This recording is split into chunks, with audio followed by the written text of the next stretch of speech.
ಏಳು ಅವತಾರ ತಾಯಮ್ಮ ದೇವಿ ಟ್ರಸ್ಟ್ ವತಿಯಿಂದ ಇವತ್ತು ಶ್ರೀ ಏಳು ಅವತಾರ ತಾಯಮ್ಮ ವೃದ್ಧಾಶ್ರಮ ಉದ್ಘಾಟನೆ ಸಮಾರಂಭ. ಈ ಸಮಾರಂಭದ ಉದ್ಘಾಟನೆಯನ್ನ ಮಾಡಲು ಆಗಮಿಸಿರ್ತಕ್ಕಂಥ ಪೂಜ್ಯ ಮಹಾತಾಯಿ ಶರಣಬಸವೇಶ್ವರ ಸಂಸ್ಥಾನದ ಶ್ರೀ ಮಾತೋಶ್ರೀ ದಾಕ್ಷಿಣ್ಯಮ್ಮ ಅಪ್ಪಾಜಿಯವರ ಪಾದಗಳಿಗೆ ನಮಸ್ಕರಿಸಿ, ಅದೇ ರೀತಿ ಈ ಸಂಸ್ಥೆಯ ಅಧ್ಯಕ್ಷರು, ಏಳು ಅವತಾರ ತಾಯಮ್ಮ ವೃದ್ಧಾಶ್ರಮದ ಅಧ್ಯಕ್ಷರು ಶ್ರೀ ಮಾತೋಶ್ರೀ ಸರಸ್ವತಿ ದೇವಿ ತಾಯಿಯವರ ಪಾದಗಳಿಗೆ ನಮಸ್ಕರಿಸಿ, ವೇದಿಕೆ ಮೇಲೆ ಆಸೀನರಾಗಿರ್ತಕ್ಕಂಥ ಜಿಲ್ಲಾ ಅಂಗವಿಕಲ ಅಧಿಕಾರಿಗಳಾದಂಥ ಸಾಯದ್ ಹುಸೇನಿ ಅವರೇ ಮತ್ತು ನನ್ನ ಆತ್ಮೀಯ ಗೆಳೆಯರಾದಂಥ ಲಾಲ್ ಅಹಮದ್ ಅವರೇ, ಇನ್ನೂರು ನನ್ನ ಆತ್ಮೀಯ ಸಹೋದರರಾದಂಥ ಸನ್ಮಾನ್ಯ ಶ್ರೀ ನಾಸಿ ಅವರೇ ಹಾಗೂ ನಮ್ಮ ಶಿವಕುಮಾರ್ ಬಾಳಿಯವರೇ ಮತ್ತು PSI ಅವರೇ, ಇಲ್ಲಿ ನಡೆದಿರ್ತಕ್ಕಂಥ ಮತ್ತು ನಮ್ಮ ಶ್ರೀಮತಿ ಲಕ್ಷ್ಮೀ ಮಾಕಾಂತಿ ಅವರೇ, ಸಮಾರಂಭದಲ್ಲಿ ಭಾಗವಹಿಸಿರ್ತಕ್ಕಂಥ ಸಂಗೀತಗಾರರಾದ ಡುಮ್ಮಾ ಅವರೇ ಮತ್ತು ಎಲ್ಲ ಸಾರ್ವಜನಿಕ ಬಂಧುಗಳಿಗೆ, ವೃದ್ಧಾಶ್ರಮದಲ್ಲಿ ಪ್ರವೇಶವನ್ನು ಪಡೆದಿರ್ತಕ್ಕಂಥ ಎಲ್ಲ ಪೂಜ್ಯರಿಗೆ, ಮಾಧ್ಯಮದ ಮಿತ್ರರು, ಇವತ್ತು ಬಹಳ ಒಂದು ಒಳ್ಳೆಯ ಸಮಾರಂಭದಲ್ಲಿ ನಾವೆಲ್ಲ ಭಾಗವಹಿಸ್ತೀವಿ. ಬಹಳಷ್ಟು ಸಮಾರಂಭಗಳು ಆಗ್ತವೆ, ಅದರಲ್ಲಿ ಏನಾದರೂ ಸ್ವಲ್ಪ ನಮ್ಮ ಸ್ವಾರ್ಥ ಸ್ವಲ್ಪ ಏನಾದರೂ ಅದಕ್ಕೆ ಸಮಸ್ಯೆ ಇದೇ ಇರ್ತದೆ. ಇದು ನಿಸ್ವಾರ್ಥ ಸೇವೆ. ಯಾರು ನೋಡದೇ ಇರ್ತಕ್ಕಂಥ ಮಕ್ಕಳು ತಂದೆ ತಾಯಿಗೆ ನೋಡದೇ ಇರ್ತಕ್ಕಂಥ ಅಂತ ಒಂದು ಮಕ್ಕಳ ತಂದೆಯವರಿಗೆ, ಹೆತ್ತ ತಂದೆ ತಾಯಿಗೆ ನೋಡದೇ ಇರ್ತಕ್ಕಂಥ ಬಹಳ ಕಷ್ಟದಲ್ಲಿ ಕೊನೆ ಉಸಿರು ಎಳಿತಕ್ಕಂಥ ಸಂದರ್ಭದಲ್ಲಿ ವೃದ್ಧರಾದಾಗ, ನಿರ್ಗತಿಕರಾದಾಗ ಅವರನ್ನ ಒಂದು ನಿರ್ಗತಿಕರ ಕುಟೀರನ್ನ ತೆಗೆದು ವೃದ್ಧಾಶ್ರಮವನ್ನ ನಡೆಸಿಕೊಂಡು ತಾವು ದಿನಾಗ್ಲೂ ಏನು ದಿನನಿತ್ಯ ಊಟ ಮಾಡ್ತಾರೆ ಅದೇ ಊಟ ಉಪಚಾರವನ್ನ ಮಕ್ಕಳಂತೆ ನೋಡತಕ್ಕಂತ ಕೆಲಸ ನಮ್ಮ ಮಾತಾಯಿಯವರಾದಂತ ಮಾತೋಶ್ರೀ ಸರಸ್ವತಿ ದೇವಿಯವರು ಒಂದು ಒಳ್ಳೆ ಪುಣ್ಯದ ಕೆಲಸ ಮಾಡ್ತಾ ಇದ್ದಾರೆ. ಆ ಪುಣ್ಯದ ಕೆಲಸಕ್ಕೆ ಮತ್ತೋರ್ಮ ಪುಣ್ಯಾತ್ಮ ಇತ್ತು. ಯಾವತ್ತು ನಮ್ಮ ಕಲಬುರಗಿ ನಗರಕ್ಕೆ ಅಮ್ಮವರ ಪಾದ ಬಿತ್ತು ಅವತ್ತಿನಿಂದ ಕಲಬುರಗಿ ಜಿಲ್ಲೆ ಇತಿಹಾಸದಲ್ಲೆಲ್ಲ, ಹೈದರಾಬಾದ್ ಕರ್ನಾಟಕ ಇತಿಹಾಸದಲ್ಲೇ ಮೊದಲು ಒಂದು ವಿಶ್ವವಿದ್ಯಾಲಯ ಆಗಿರ್ತಕ್ಕಂಥದ್ದು ಶರಣಬಸವೇಶ್ವರ ವಿಶ್ವವಿದ್ಯಾಲಯ. ಶಿಕ್ಷಣ ಸಂಸ್ಥೆ ಹೋಗಿ ಇವತ್ತು ವಿಶ್ವವಿದ್ಯಾಲಯ ಮಟ್ಟಕ್ಕೆ ಅವರು ತೆಗೆದುಕೊಂಡು ಹೋಗಿದ್ದಾರೆ.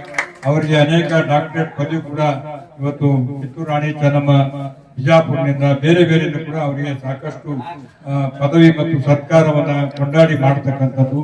ಪರಮ ಪೂಜ್ಯ ಅಪ್ಪ ಅವರ ಲಿಂಗೈಕ್ಯರಾದ ಮೇಲೆ ಎಲ್ಲ ಜವಾಬ್ದಾರಿ ಹೊತ್ತುಕೊಂಡು ಪೂಜ್ಯ ಅಪ್ಪ ಅವರ ಒಂದು ದಾರಿಯಲ್ಲಿ ಅವರು ಅದೇ ರೀತಿ ನಮ್ಮ ಚಿಕ್ಕ ಅಪ್ಪ ಅವರನ್ನ ತೆಗೆದುಕೊಂಡು ಸಂಸ್ಥೆಯನ್ನ ಬೆಳೆಸ್ತಕ್ಕಂಥ ಒಬ್ಬ ಮಹಾತಾಯಿ ನಮ್ಮ ದಾಕ್ಷಾಣ ಅಮ್ಮ ಅಪ್ಪಾಜಿಯವರ ಅಮೃತಾಸ್ತಿಯಿಂದ ಇವತ್ತು ವೃದ್ಧಾಶ್ರಮ ಉದ್ಘಾಟನೆ ಆಗಿದೆ. ನಿಜವಾಗಿ ಕೂಡ ಬಹಳ ಸಂತೋಷದಾಯಕವಾದಂತ ಈ ವೃದ್ಧಾಶ್ರಮ ಯಾವತ್ತೂ ಶರಣಬಸವೇಶ್ವರರ ಆಶೀರ್ವಾದ ಎಷ್ಟಿದೆ ಅಂತ ಕಲಬುರಗಿ ಇತಿಹಾಸ ಪುಟದಲ್ಲಿ ನೋಡಿದ್ರೆ ಯಾರು ಹೊರಗಿನಿಂದ ಬಂದಿರ್ತಕ್ಕಂಥವ್ರು ಹೊಳ್ಳಿ ಮನೆಯನ್ನ ಖಾಲಿ ಮಾಡಿ ಆಂಡ ಬಾಂಡೆ ಅಡಿಗೆ ಸಾಮಾನು ತಗೊಂಡು ಹೊರಗೆ ಊರು ಹೋಗಿದ್ದು ಉದ್ಯಾನನೇ ಇಲ್ಲ. ಅಂತ ಒಂದು ಶಕ್ತಿ ಆ ಒಂದು ಶರಣಬಸವೇಶ್ವರ ಸಂಸ್ಥಾನಕ್ಕಿದೆ. ಅಂತವರ ಆಶೀರ್ವಾದದಿಂದ ಇವತ್ತು ಈ ಒಂದು ಶಾಲೆ ಉದ್ಘಾಟನೆ ಆಗಿದೆ. ಇದು ನಿರಂತರವಾಗಿ ಅಧಿಕಾರಿಗಳಲ್ಲಿ ಕೂಡ ನಾನು ಹೇಳ್ತೀನಿ, ನೀವು ನೋಡಿದ್ರಿ ಬಹಳಷ್ಟು ಶಾಲೆಗಳಲ್ಲಿ ನೋಡಿ ಇಷ್ಟೊಂದು ದುಡ್ಡು ಖರ್ಚು ಮಾಡಿ ಬರೋಲ್ ಹಾಕ್ಸಿ ಎಲ್ಲ ರೀತಿಯಿಂದ ಏನಂದ್ರೆ ಸೌಕರ್ಯ ಮಾಡಿ ಒಳ್ಳೆ ಊಟ ಕೊಟ್ಟು ಯಾರು ಮಾಡಂಗಿಲ್ಲ. ಇಂಥವ್ರಿಗೆ ಹೇಳಿಸ್ಕೊಂಡು ಸತಸದ ಹಾಕ್ಬಾರ್ದು. ಕರೆಕ್ಟ್ ಆಗಿ ಏನಪ್ಪಾ ಅಂದ್ರ ನೀವು ಅವ್ರಿಗೆ ಸಹಾಯ ಆಗ್ತಕ್ಕಂಥ ರೀತಿಯಲ್ಲಿ ಮುಂದೆ ಮಾಡಿ ಕಳಿಸಿದ್ರೆ ಇನ್ನೂ ಒಂದು 10-20 ಮಂದಿ ಏನಂದ್ರೆ ವೃದ್ಧಾಶ್ರಮದಲ್ಲಿ ಬಂದು ಅವರ ಜೀವನಕ್ಕೆ ಉಪಯೋಗ ಆಗ್ತದೆ. ಕೇಂದ್ರ ಮತ್ತು ರಾಜ್ಯ ಸರ್ಕಾರದಿಂದ ತಂದಿರ್ತಕ್ಕಂಥ ಏನು ಶಾಲೆಗಳನ್ನು ನಡೆಸಬೇಕಂದ್ರೆ ಅದು ಸಫಲ ಆಗ್ತದೆ. ಇಂಥವ್ರಿಗೆ ಯಾವತ್ತೂ ರೀತಿಯಿಂದ ಯಾವುದೇ ಮೀನಮೇಷಿಂದ ಸಹಾಯ ಮಾಡ್ತಕ್ಕಂಥದ್ದು ಆಗ್ಬೇಕು. ನಿಮ್ಮ ತಾಲೂಕಾ ಹಿಂದುಳಿದ ಅಧಿಕಾರಿ ಶರಣಬಸಪ್ಪನವರು ಕೂಡ ನಾವು ತಿಳಿಸ್ಬೇಕಂತಕ್ಕಂಥ ಮಾತನ್ನ ಈ ಸಂದರ್ಭದಲ್ಲಿ ಹೇಳುತ್ತಾ, ಯಾವತ್ತೂ ಕೂಡ ಅವರ ಒಂದು ಸೇವೆಗೆ ನಾವು ಸದಾ ಬೆಂಬಲಾಗಿ ಇರ್ತೀವಿ ಅಂತಕ್ಕಂಥ ಮಾತನ್ನ ಈ ಸಂದರ್ಭದಲ್ಲಿ ಹೇಳಿ ನಮ್ಮನ್ನ ಕರೆಸಿ ಅವರು ಮಾತನಾಡಲಿಕ್ಕೆ ಅವಕಾಶ ಮಾಡಿಕೊಟ್ಟಿದ್ದೀರಿ. ಅವರು ಇವತ್ತಿನಿಂದಲ್ಲ, ನಾನು ಸುಮಾರು 25 ವರ್ಷದಿಂದ ಸನ್ಮಾನ್ಯ ಧರ್ಮ ಸಿಂಗ್ ಸಾಹೇಬರ ಪತ್ನಿಯವರಿಗೆ ಕರ್ಕೊಂಡು ಬಂದಿದ್ದೇನೆ. ಆವಾಗಿನಿಂದ ಸಣ್ಣ ಒಂದು ಕೋಲೆಯಲ್ಲಿ ಇರ್ತಾ ಇದ್ದಾರೆ. ಅದನ್ನ ಏನಂದ್ರೆ ಇವತ್ತು ಇಷ್ಟೊಂದು ದೊಡ್ಡ ಸಂಸ್ಥೆಯನ್ನ ಕಟ್ಟಿ ಹಾಕ್ತಕ್ಕಂಥದ್ದು ಏನು ಬ್ಲಾಕ್ ಮೇಲ್ ಮಾಡಂಗಿಲ್ಲ, ಏನು ಬೇರೆ ವ್ಯವಹಾರ ಮಾಡಂಗಿಲ್ಲ, ಏನು ಭಕ್ತಿಯಿಂದ ಆ ತಾಯಿ ದೇವಿಯನ್ನ ಪ್ರಾರ್ಥನೆ ಮಾಡಿ ಆ ದೇವಿಯ ಆಶೀರ್ವಾದದಿಂದ ಜನರಿಗೆ ಒಳ್ಳೇದಾದ ತಕ್ಷಣ ಒಳ್ಳೆಯದನ್ನ ಮಾಡ್ತಕ್ಕಂಥವ್ರಿಗೆ ಆ ದೇವಿ ಕೊಟ್ಟಿರ್ತಕ್ಕಂಥ ವರಪ್ರಸಾದದಿಂದ ಏನೋ ಐಷಾರಾಮಿ ಜೀವನ ಕಳೀತಾ ಇಲ್ಲ. ನಿಮ್ಮಂತ ವೃದ್ಧಾಶ್ರಮದಲ್ಲಿ ವೃದ್ಧರನ್ನ ತಂದು ನಿಮ್ಮ ಮಕ್ಕಳಂತೆ ಸಾಕಿ ಸವಿ ಉಳಿಸಿ ಬಂದು ಒಳ್ಳೆ ಕೆಲಸ ಮಾಡ್ತಾ ಇದ್ದಾರೆ. ಭಗವಂತ ಇನ್ನೂ ಹೆಚ್ಚಿನ ಆಯುಷ್ಯ ಆರೋಗ್ಯ ಮತ್ತು ಎಲ್ಲ ರೀತಿಯಿಂದ ಕೆಲಸವನ್ನು ಕೊಟ್ಟು ಭಗವಂತ ಕಾಪಾಡ್ಲಿ. ಆ ಮಾತಾಯಿ ದಾಕ್ಷಾಣಿ ಅಮ್ಮ ಅವರ ಆಶೀರ್ವಾದ ಅವ್ರ ಮೇಲೆ ಇರ್ಲಿ ಅಂತ ಹೇಳಿ 7 ಅವತಾರ ತಾಯಮ್ಮನ ಆಶೀರ್ವಾದ ಇರ್ಲಿ ಅಂತ ಕೇಳ್ಕೊಂಡು ನನ್ನ ಮಾತು ಮುಗಿಸ್ತೇನೆ. ಜೈ ಹಿಂದ್. ಮಹಾದಾಸೋಹಿ ಶರಣಬಸವೇಶ್ವರರನ್ನು ವಂದಿಸಿ ತಾಯಮ್ಮ ದೇವಿಯ ಪ್ರಸನ್ನ ಟ್ರಸ್ಟಿನ ಅಧ್ಯಕ್ಷರಾದ ಮತ್ತು ಮಾತೋಶ್ರೀ ಸರಸ್ವತಿ ದೇವಿ ಶ್ರೀ ಮಾತೋಶ್ರೀ ಸರಸ್ವತಿ ದೇವಿ ಅವರಿಗೆ ಮತ್ತು ಶಾಸಕರಾದ ಶ್ರೀ ಅಲ್ಲಪ್ರಭು ಪಾಟೀಲ್ ಅಣ್ಣವರೇ ಮತ್ತು ಶ್ರೀ ಅಂಗವಿಕಲ ಅಧಿಕಾರಿಗಳಾದ ಸಹೋದರ ಶ್ರೀ ಸಾಯದ್ ಹುಸೇನಿ ಅವರೇ ಮತ್ತು ವೇದಿಕೆ ಮೇಲಿರುವ ಸೋದರ ಶ್ರೀ ಲಾಲ್ ಬಹದ್ದೂರ್ ಸೋದರರಾದ PSI ವೈಜನಾಥ್ ರೆಡ್ಡಿ ಅವರೇ, ಶರಣಬಸವ ವಿಶ್ವವಿದ್ಯಾಲಯದ ಡೀನಾದ ಲಕ್ಷ್ಮೀ ಪಾಟೀಲ್ ಮಾಕ ಮೇಡಮ್ ಅವರೇ, ಉಪಾಧ್ಯಕ್ಷ ಈ ಟ್ರಸ್ಟಿನ ಉಪಾಧ್ಯಕ್ಷರೇ, ಸದಸ್ಯ ಹಿರಿಯ ತಂದೆ ತಾಯಿ ಸಮಾನರಾದ ಹಿರಿಯರಾದ ನಮ್ಮ ಹಿರಿಯರೇ, ಅಕ್ಕ ತಂಗಿಯರೇ, ಎಲ್ಲರಿಗೂ ಮತ್ತೊಮ್ಮೆ ಶರಣಾರ್ಥಿ ಹೇಳಿದ್ದೇನೆ. ಈ ಪುಣ್ಯ ಮತ್ತು ಈ ಪವಿತ್ರ ಕಾರ್ಯಕ್ರಮಕ್ಕೆ ನನಗೆ ಭಾಗ್ಯ ಮಾಡಿದ್ದಕ್ಕೆ ಮತ್ತೆ ತಾಯಿಯವರಿಗೆ ಮತ್ತು ನಮ್ಮೆಲ್ಲರಿಗೂ ಧನ್ಯವಾದಗಳನ್ನು ಅರ್ಪಿಸುತ್ತೇನೆ. Service to humanity, service to God ಎನ್ನುವಂತೆ ಇದೇ ವೃದ್ಧಾಶ್ರಮ ಇವತ್ತು ನನಗೆ ದೇವಾಲಯ ಕಣ್ಣಕ್ಕೆ ಕಾಣ್ತಿವತ್ತು. ಇವರು ತಾಯಿಯವ್ರಿಗೆ ಏನ್ ಸೇವಾ ಮಾಡ್ತಿದ್ದಾರೆ, ಇವರೇ ದೇವರು ಇವ್ರ ರೂಪದಾಗ ಅದಾರ ಅಂತ ಹೇಳಿ ಇವತ್ತು ಅನಿಸ್ತಾ ಇದೆ. ಹೇಳೋಣ ಬಹಳ ಹೆಮ್ಮೆ ಅನಿಸ್ತಾ ಇದೆ.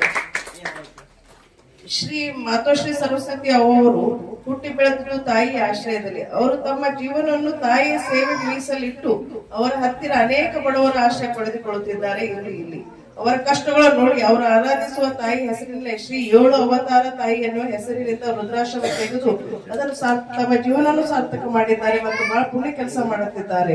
ವೃದ್ಧಾಶ್ರಮ ಆರಂಭಿಸಿದ್ದು 2002ರಿಂದ ಸುಮಾರು 24 ವರ್ಷ ತಮ್ಮ ಸ್ವಂತ ಖರ್ಚಿನಲ್ಲಿ ಆ ಜನರಿಗೆ ಊಟ ವಸತಿ ತಮ್ಮಿಂದ ಆದ ಎಲ್ಲಾ ಸವಲತ್ತು ಕೊಟ್ಟಿದ್ದು ಬಹಳ ದೊಡ್ಡ ಒಳ್ಳೆ ಕಾರ್ಯ ಮಾಡ್ತಿದ್ದಾರೆ.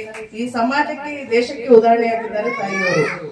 ಈ ಪ್ರಪಂಚದಲ್ಲಿ ಕರೋನಾ ಮಹಾಮಾರಿಯಲ್ಲಿ ಕೂಡ ತಮ್ಮ ಸ್ವಂತ ಖರ್ಚಿನಿಂದಲೇ ಸೇವೆ ಮಾಡಿ ತಮ್ಮ ಸೇವೆಯ ಒಂದು ಉದಾಹರಣೆಯಾಗಿದ್ದಾರೆ ಇವರು.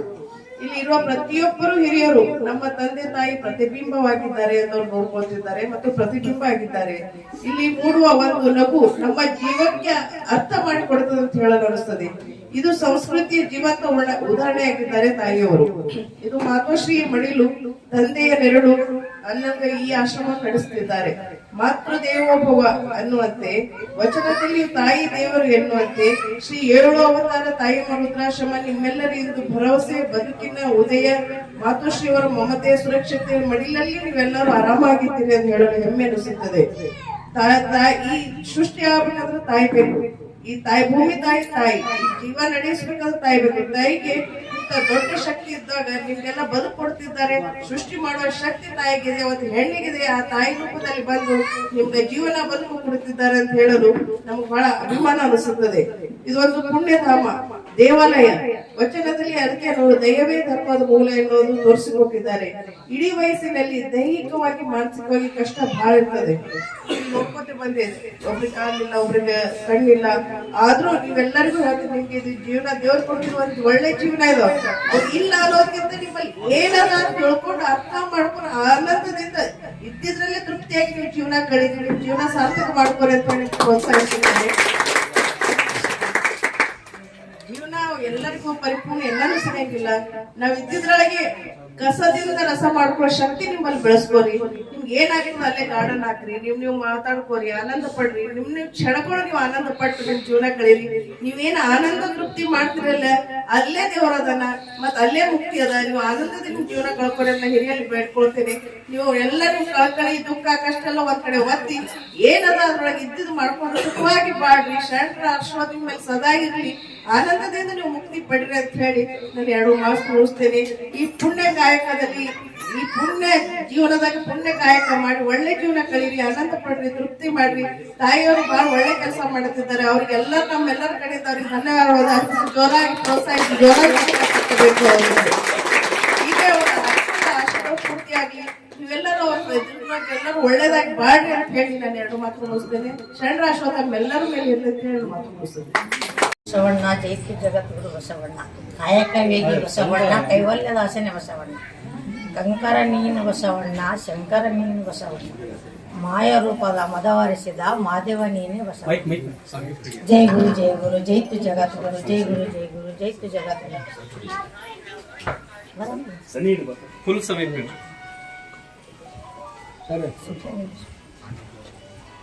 ಇವಾಗ ಅಮ್ಮರ್ದು ಹೇಳ್ಬೇಕು, ನನಗೆ ಹೇಳೋ ಗೊತ್ತು. ಹುಟ್ಟಿದ ಖುಷಿಗೆ ತಾಯಿ ಆಸರ, ಯೌವಂದ ಗಂಡನ ಆಸರ, ಮುಟ್ಟಿಗೆ ಮಕ್ಕಳ ಆಸರ. ಪ್ರತಿಯೊಂದು ಗಣಸಿದ್ದಿ ಹುಟ್ಟಿದ ಖುಷಿಗೆ ತಾಯಿ ಆಸರ, ಯೌವಂದಾಗ ಹೆಂಡತಿ ಆಸರ, ಮುಟ್ಟಿಗೆ ಮಕ್ಕಳ ಆಸರ. ಇದು ರುದ್ರಾಶ್ರಮ ಹಾಕಿನ ಮುಂಚೆ ಆಶ್ರಮ ಅಂತ ಯಾಕಂತಾರಂದ್ರೆ ಪ್ರತಿಯೊಂದು ವ್ಯಕ್ತಿಗೆ ಒಂದು ಹೆಣ್ಣೆ ಆಗಲಿ ಗಂಡೆ ಆಗಲಿ ಆಶ್ರಮ ಯಾಕಂತಾರಂದ್ರೆ ಅವ್ರಿಗೆ ಆಸರ ಇಲ್ಲಾರ ಬಿಟ್ಟಿಗೆ ಆಶ್ರಮ ಅಂದ್ರೆ ಅವ್ರಿಗೆ ನೋಡ್ಕೋಬೇಕು, ಒಟ್ಟಿಗೆ ಅನ್ನ ಬೇಕು, ನೆಮ್ಮದಿ ಬೇಕು.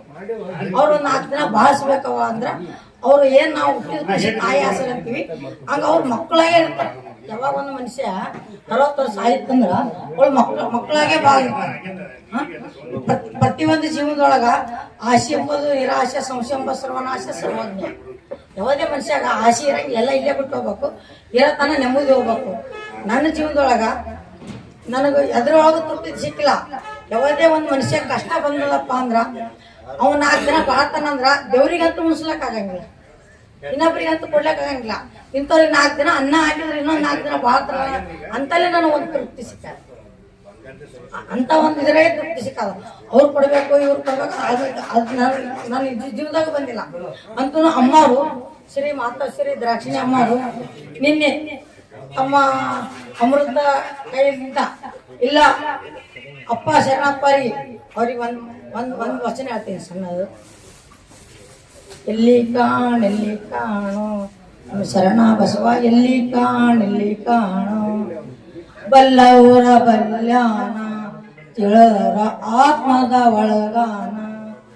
ಎಲ್ಲಿ ಕಾಣೋ ನಮ್ಮ ಶರಣ ಬಸವ, ಎಲ್ಲಿ ಕಾಣೋ ಬಲ್ಲವರ ಬಲ್ಯಾನ, ತಿಳಿದವರ ಆತ್ಮದ ಒಳಗಾನ. ಇಷ್ಟೊತ್ತು ನನಗೆ ಅನುಭವ ಆಗ್ಯದ. ಅದೇ ಆತ್ಮ ಆದಂತೇಳಿ ಅಮ್ಮವ್ರ ಆತ್ಮಗಳು ಹೋಗಿ ನಿನ್ನೆ ಅವರ ಅಮೃತ ಹಸ್ತದಿಂದ ಬೆಲ್ಲ ಕಳಿಸ್ಯಾರ, ಅಕ್ಕಿ ಕಳಿಸ್ಯಾರ, ಬ್ಯಾಳಿ ಕಳಿಸ್ಯಾರ. ತಮ್ಮ ಕೈಲಿಂದ ಎಷ್ಟು ಆಗ್ತದ ಅಷ್ಟು ಇದೇ ಪ್ರಶ್ನೆ ನಮ್ಮ ರುದ್ರಾಶ್ರಮ ಬಂದ.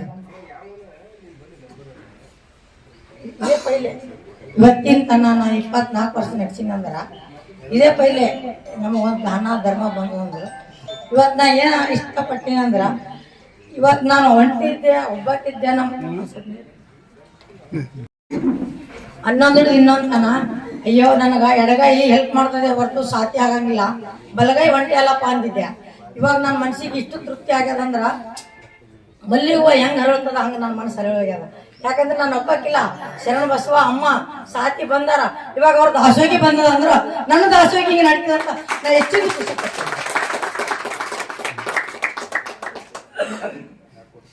ಅಮ್ಮರು ಇನ್ನಿನ್ನಿ ಅಮ್ಮ ಸರ್ದಿ ಬಂದದ್ರಿ ನಮಗೆ ಆರಾಮಿಲ್ಲ, ನನಗೆ ಆಗಂಗಿಲ್ಲ ಅಂದ್ರ ನೋಡಿ ತಮ್ಮ ಇಚ್ಛೆ ಅಂದಿದ್ದೆ ನಾನು. ಯಾವಾಗ ಶರಣ ಬಸವ ತಾನಾಗೆ ನಾನು ಬಲಿ ಬಂದಾನ ಅಂದ್ಮೇಲೆ ತಾಯಿ ತಂದೆ ಇಬ್ಬರು ಜೊತೆಯಾಗಿ ನನ್ನ ಸಂಗಟಾರ, ಇನ್ನೂ ನನ್ನ ಶಕ್ತಿ ಕೊಡ್ತಾರ, ಮುಂದುವರಿಸ್ತೀನಿ ಅಂಬೋದು ಒಂದು ಹೆಮ್ಮೆ ನನಗಾಗ್ಯದ. ಎಲ್ಲಾ ಜನರಿಗೆ ಒಂದು MLA ಇದ್ದಿರ್ಬೇಕು. ಬಟ್ ನನಗೆ ಇನ್ನ 11 ಇನ್ನೊಂದು ತನ ಒಂದು ಮಗುನ್ ತರಾನೇ ಬರ್ತಾನ, ಮಗುನ್ ತರಾನೇ ಹೋಗ್ತಾನ. ಅವನಿಗೆ ಹೊರ ಸಿಕ್ಕದ ಬಿಟ್ಟದ ನನಗೆ ಗೊತ್ತಿಲ್ಲ. ಬಟ್ ಇವಾಗ ಎಷ್ಟು ಮಂದಿ ಎಲ್ಲ ವೇದಿಕೆ ಮೇಲೆ ಅಂದ್ರು ಎಲ್ಲರಿಗೆ ನಾನು ಒಂದೇನೆ ಹೇಳ್ತೀನಿ. ಬಟ್ ಅದು ಮಾತ್ರ ಮಗುನಂತ ಮನಸ್ಸು ಒಂದ್ ಜೀವನದಾಗ ಹೇಳ್ಬೇಕಂದ್ರ ಅವನ ಜೀವನದೊಳಗ ಅವನ ವಯಸ್ಸು ಪ್ರಕಾರ ಅಲ್ಲಿ ಇಲ್ಲಿ ತನ ಒಂದೇ ಒಂದು ಫಂಕ್ಷನ್ ಹೋಗ್ಲಕ್ ನಮ್ಗೆ ಆಗಂಗಿಲ್ಲ. ನಮ್ಗಿಂದ ಆಗಂಗಿಲ್ಲಪ್ಪ ಅಂತೀವಿ. ಪ್ರತಿ ಒಂದು ಶೈಲಿ ಬದುಕಲಿ, ಹೋಲಿ ಇರ್ಲಿ, ಮಳೆ ಇರ್ಲಿ, ಚಳಿ ಇರ್ಲಿ, ದಮ್ ಬರ್ಲಿ, ಏನೇ ಬರ್ಲಿ, ಎಷ್ಟೋ ಸಾರಿ ನೋಡ್ರಿ ಒಂದ್ಸಾರಿ ಊಟ ಮಾಡಂಗಿಲ್ಲ. ಇಂಥ ಸಹಾಯಕ ಏನಪ್ಪ ಅಂದ್ರ ಎಲ್ಲ ನೀವು ಜನಸಂಖ್ಯೆಗಳು ನೀವೇ ತಿಳ್ಕೋಬೇಕು. ಅದು ನನಗಾಗಿ ತನ್ನಗಾಗಿ ತನ್ನ ಸ್ವಾರ್ಥಕ್ಕಾಗಿ ಒಂದು MLA ಆಗಿ ಒಂದು ಶಾಸಕಾಗಿ ದುಡಿಲತ್ತಿಲ್ಲ. ಇದು ನಾವ್ ಹೆಂಗ ಅಮ್ಮವರಾಗ್ಲಿ ಅಪ್ಪವರಾಗ್ಲಿ ಆಶ್ರದು ನಾವ್ ಹೆಂಗ ಒಂದು ಸಮಾಜ ಸೇವೆ ಅಂತೀವಿ, ಅದು MLA ಆಗಿ ಅಂತ ನನಗೆ ಅನ್ಸಿಲ್ಲ. ಅವನು ಒಂದು ಸಮಾಜ ಸೇವೆ ಮಾಡ್ಲಕ್ಕ MLA ಮಾಡ್ತಾನ ಅಂತ ನಾ ಇಷ್ಟಪಡ್ತೀನಿ. ನಾನು ಬರಂಗಿಲ್ಲ, ನಂದು ಏನದ ನಾ ಮಾಡ್ಕೊಳ್ತೀನಿ. ಇಲ್ರಿ ಅಮ್ಮ ನೀವು ಬರಬೇಕು. ಎಲ್ಲ ಇವತ್ತು ಗುಲ್ಬರ್ಗ ಜಿಲ್ಲಾದಲ್ಲಿ ಗಂಡು ಮಕ್ಕಳು ಮಾಡ್ಯಾರ, ಮಹಿಳೆಯಾಗಿ ನೀವು ಒಬ್ಬರೇ ಮಾಡೋದು, ನೀವು ಬರ್ಬೇಕಮ್ಮ ಅಂತೂ ಪ್ರತಿಯೊಂದು ಫಂಕ್ಷನ್ಗೂ ನನಗೆ ಸ್ವಾಗತ ಮಾಡ್ತಾರೆ. ಅವ್ರಿಗೆ ಒಂದು ಇವತ್ತು ನಾವು ಮಾಡಿದ ಉದ್ಘಾಟನೆ ಅಂದ್ರೆ ನಮಗೊಂದು ಆಸೆ ಇಲ್ಲ, ನಮಗೊಂದು ದುರಾಸೆ ಇಲ್ಲ, ಏನಿಲ್ಲ. ಮನ್ಯಾಗ ಏನೋ ಮಕ್ಕಳಾರ, ಇವಾಗ ಏನು ಶಿಶು ಮಕ್ಕಳಾರ, ಅವ್ರು ನನಗೆ ಭಾಳ ಒತ್ತಡ ತಂದ್ರೆ ಏನಂತು, ಏನಮ್ಮ ನೀನು 24 ವರ್ಷ ಆಯ್ತು ಇಷ್ಟೇ ಮಾಡ್ಕೊತ ಹೊಂಟಿದ್ದಿ,